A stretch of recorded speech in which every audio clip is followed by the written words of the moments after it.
America is a land of dreams, opportunity, and towering skylines. But beneath that shining surface lies a darker truth. Some of its cities, once thriving with life, innovation, and culture, are now falling apart at the seams. Streets that were once filled with promise now echo with silence. Businesses are shutting down. Crime is rising. Infrastructure is breaking down. And worst of all, many of these cities are being ignored. What if the place you live is slowly collapsing and no one is talking about it?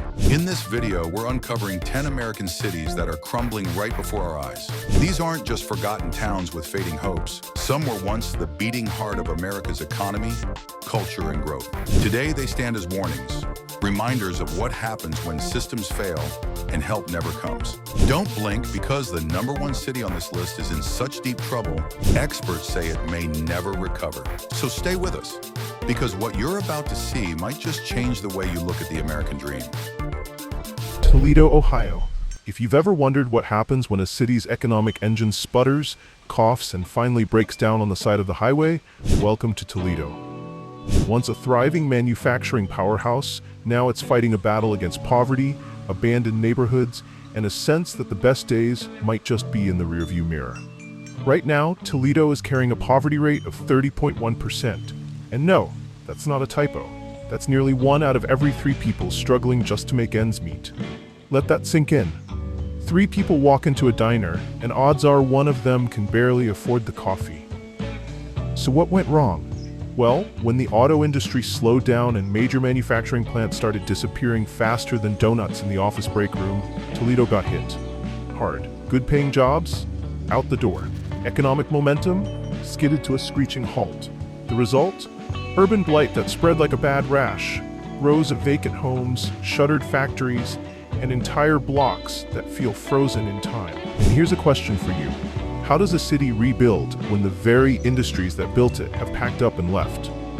It's a tough climb, and Toledo's been trying, from downtown revitalization projects to attracting new businesses. But when 30% of your residents are living below the poverty line, it's not exactly a quick fix.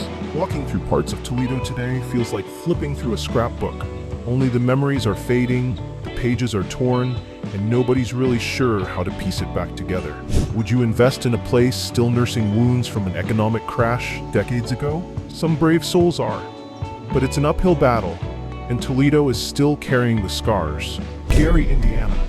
At its peak, Gary was a titan, churning out steel like it was going out of style. Today, it feels like someone hit the pause button in 1975 and just forgot to press play again.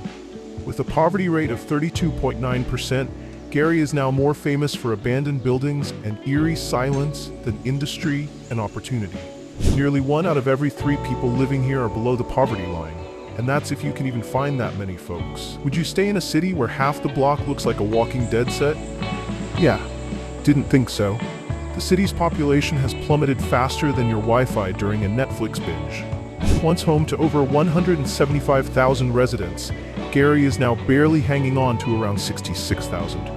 And with every passing year, it feels like more houses are left talking to themselves. Urban decay isn't just a backdrop here, it's the main character. And let's talk about infrastructure deterioration. Because when your roads look like obstacle courses and half your public buildings are boarded up, revitalization feels more like a wish than a plan. Schools have closed, businesses have fled, and what's left is a community that's resilient but constantly fighting an uphill battle without climbing gear. Can a city still bounce back when the industries it was built on have collapsed like a bad Jenga tower? That's the billion-dollar question. And for Gary, the answer remains painfully uncertain.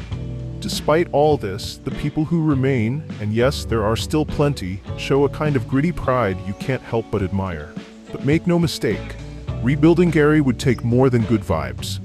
It needs serious investment, real leadership, and a lot more attention than it's getting right now. Would you bet your future on a place trying to piece itself back together after decades of freefall?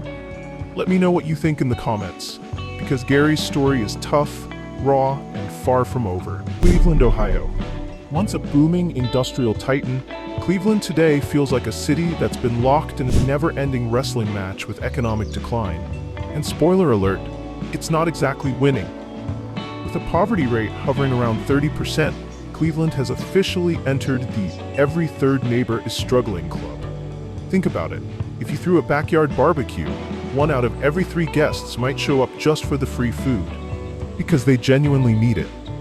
That's not an exaggeration, it's real life here.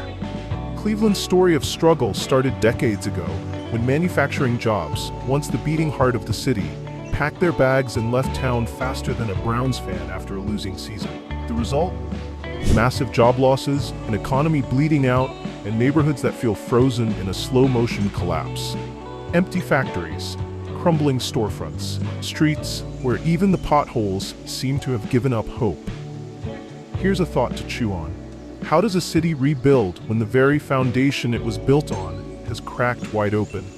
Cleveland's been asking that question for years, with only a few small victories to show for it. Urban decay isn't just a visual problem here, it's an emotional one. You can feel it walking downtown, the tension between a city fighting for a future and the heavy shadow of a much brighter past. And while there are bold new projects trying to spark a revival, progress often feels slower than a dial-up internet connection. Still, one thing Clevelanders aren't lacking is grit. This is a city that wants to make a comeback. The only question is, can grit outmuscle decades of economic decline? Drop your thoughts below, because Cleveland's future might just depend on people who still believe it's worth saving. We're halfway through the countdown, and trust me, it only gets heavier from here. Now, let's jump into the next one, because the real heartbreak is just getting started. Baltimore, Maryland. Not scraping by, not surviving paycheck to paycheck, but flat out struggling. How do you rebuild a city when a third of your population can barely afford the basics? It's the million-dollar question Baltimore still hasn't answered. The crime index, a brutal 73.1. To put that into perspective, in Baltimore, stepping outside some neighborhoods at the wrong hour feels about as safe as juggling knives blindfolded. Violent crime, property crime, carjackings, you name it, it's a daily reality for far too many residents. And while tourist spots like the Inner Harbor shine bright, the problems just a few blocks away are staggering. Let's get real. Baltimore isn't just battling crime, it's at war with economic inequality that's been festering for decades. Generational poverty? Check. Neglected schools? Check. A shrinking middle class running for the suburbs? Triple check. Can a city survive when opportunity is a luxury only a few can afford? Baltimore has been trying with countless programs, plans, and initiatives, but progress has been slower than a DMV line on a Monday morning. And it's not like people aren't fighting for the city. Baltimore is full of hardworking folks, scrappy entrepreneurs, dedicated teachers, and activists who haven't given up. But against the weight of systemic neglect, their uphill battle often feels more like scaling Mount Everest. In flip-flops. Here's the irony. Baltimore is rich in culture, history, and spirit. But the gap between the haves and the have-nots keeps getting wider, and no crab cake or baseball game can paper over the fact that Baltimore remains one of America's most vulnerable cities. Would you take a chance on a place where resilience is everywhere, but real opportunity is missing in action? Tell me your thoughts in the comments. Memphis, Tennessee. At 42.3%, Memphis isn't just leading the pack, it's lapping the competition when it comes to economic struggle. Think about that. Nearly half the people you pass on the street are living below the poverty line. How do you rebuild a city when survival itself feels like a luxury? And if you're thinking crime can't be that bad, spoiler alert, it's worse. Memphis currently ranks as the most dangerous city in the entire United States. We're talking sky-high rates of violent crime, especially in hard-hit areas like South Memphis, Fraser, and Orange Mound. Would you feel comfortable taking an evening stroll where every block feels like it could turn into a crime scene? That's the reality thousands of Memphians navigate daily. It's heartbreaking because Memphis has soul. Rich music, rich history, rich culture. But that soul is being choked by decades of systemic neglect, poor leadership, and broken promises. Jobs have dried up. Schools are struggling, investment is sporadic at best, and the cycle of poverty and violence just keeps spinning like an old scratched record stuck on the same sad song. Here's a tough question. Can a city that gave the world legends like Elvis Presley and B.B. King survive when its own future generations are boxed in by crime and poverty? Memphis isn't short on pride. It isn't short on spirit. But without real widespread change, that spirit is fighting an uphill battle against some of the steepest odds in America.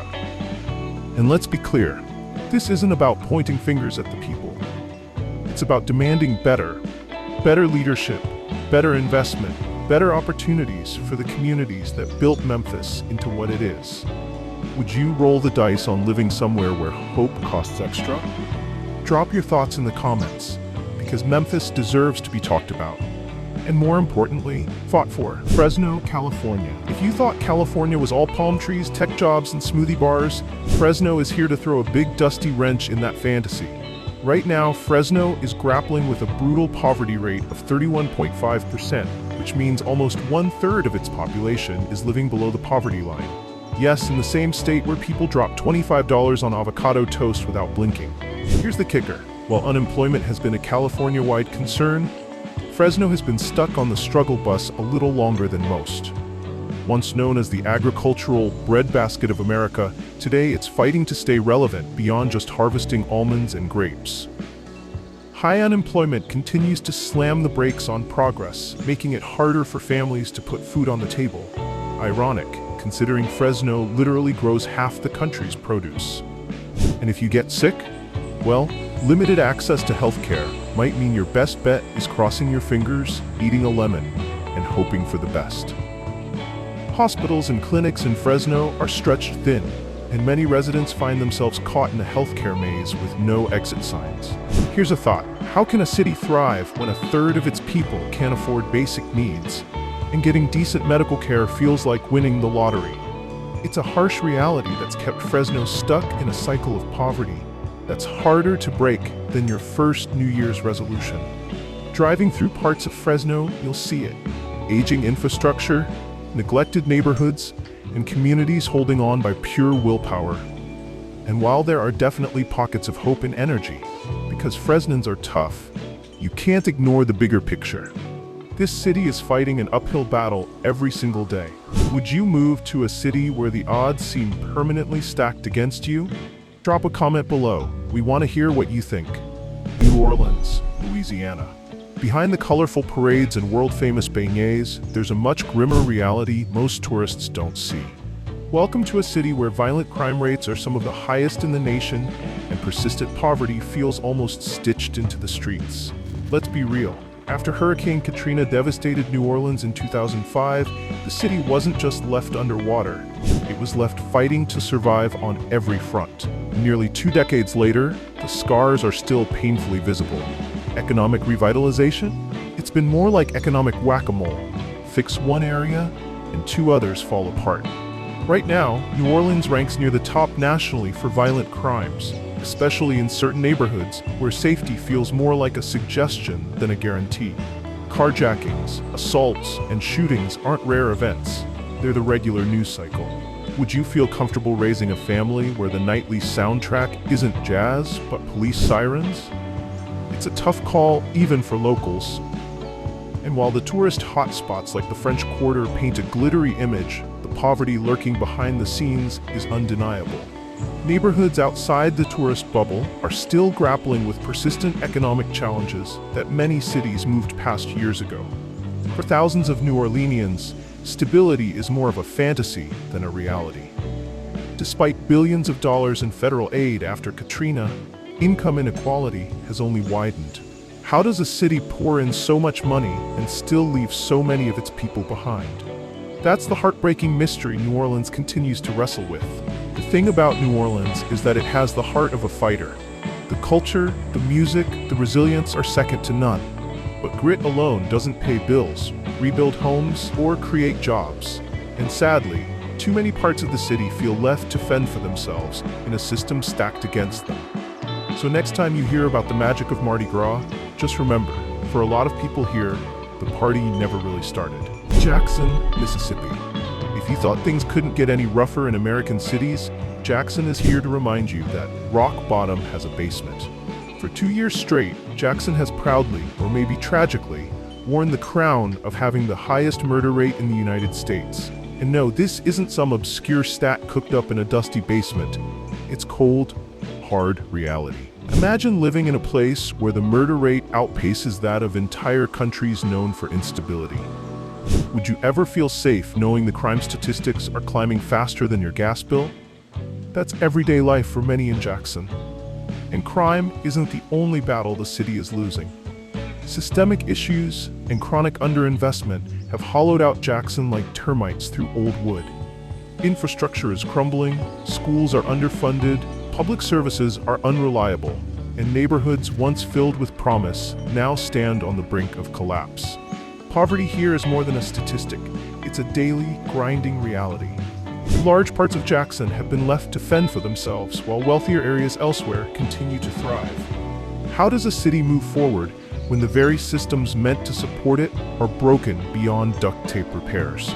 It's a brutal cycle, one that's hard to escape when opportunities dry up faster than a puddle in a Mississippi summer. And speaking of broken systems, Jackson's water crisis recently made headlines worldwide, because apparently, in 2025 America, expecting clean water is asking too much. Would you trust a city to fix poverty and crime when it struggles to keep clean water flowing from the tap? It's a question Jackson's residents are forced to ask every day. Despite everything, there's still heart here, a resilient community that refuses to give up. But heart alone won't solve the massive challenges Jackson faces without serious investment, leadership, and frankly, a miracle or two. St. Louis, Missouri. Behind the tourist photos and riverfront charm lies one of the most dangerous cities in America, and that's not an exaggeration. St. Louis currently holds the highest murder rate in the entire United States. Yes, you heard that right. More than Chicago, more than Detroit. Would you feel safe living somewhere where hearing gunshots at night is basically background noise? That's a terrifying reality for too many St. Louis residents. And if that wasn't enough, St. Louis is also fighting a double whammy. A poverty rate of 29.2% and a crime index of 69.6. Translation? Almost 1 out of every 3 people is living below the poverty line, while violent crime, assaults, robberies, homicides, has practically become part of the daily routine. Now don't get me wrong, there are still beautiful, thriving pockets of St. Louis, but venture just a few miles from the downtown shine, and you'll find entire neighborhoods grappling with crumbling infrastructure, abandoned homes, failing schools, and businesses that packed up long ago. Here's a real gut check for you. Can any city truly move forward when survival feels like a full-time job for so many residents? St. Louis keeps trying, pouring millions into redevelopment projects. But without serious solutions to the root causes of crime and poverty, it's like putting a fresh coat of paint on a collapsing house. And let's not forget, St. Louis has a shrinking population too. Every year, more families flee for the suburbs, leaving behind ghostly stretches of abandoned homes and shuttered businesses. Hope still exists. You'll see it in the local pride, in the grassroots efforts, in the murals that tell stories of resilience. But man, the road ahead looks longer than a Missouri summer. Would you invest your dreams in a city where heartbreak sometimes outweighs opportunity? Sound off in the comments? I'd love to hear your take. Detroit, Michigan. This isn't just a fall from grace. This is a full-blown free fall without a parachute. Detroit's poverty rate is a staggering 36.1%, which means more than 1 in 3 residents are officially struggling just to survive. Would you bet your future in a city where basic survival feels like an Olympic event? It's heartbreaking, and it's real. And the crime situation? Buckle up. Detroit's crime index sits at a brutal 73.2, making it one of the most dangerous cities in America, right up there with the who's who of urban chaos. Violent crimes, robberies, assaults, homicides aren't rare headlines here. They're practically a regular part of the daily weather report. But here's the part that really hits you. Roughly 40% of all buildings in Detroit are vacant or deteriorating. Yep, you heard that right. Almost half the city looks like the set of an abandoned apocalypse movie. Entire neighborhoods sit in silence. No kids playing, no shops open, just nature slowly reclaiming what was once the pride of American manufacturing. How do you rebuild hope when nearly every block reminds you of what's been lost? That's the daily battle Detroit fights. Now sure, there are glimmers of hope. There are artists moving in, tech startups setting up shop downtown, and a few shiny redevelopment projects grabbing headlines. But let's be honest, a couple of new lofts and coffee shops don't erase the deep wounds left behind when the auto industry crashed harder than a bad stock market bet. The soul of Detroit, the grit, the music, the resilience, it's still there. But rebuilding a broken empire takes more than hashtags and PR campaigns. It takes real investment, real leadership, and real solutions that reach all residents, not just the ones who can afford $15 lattes in the gentrified districts. Would you put roots down in a place where survival often outpaces success? I want to hear what you think. Sound off in the comments.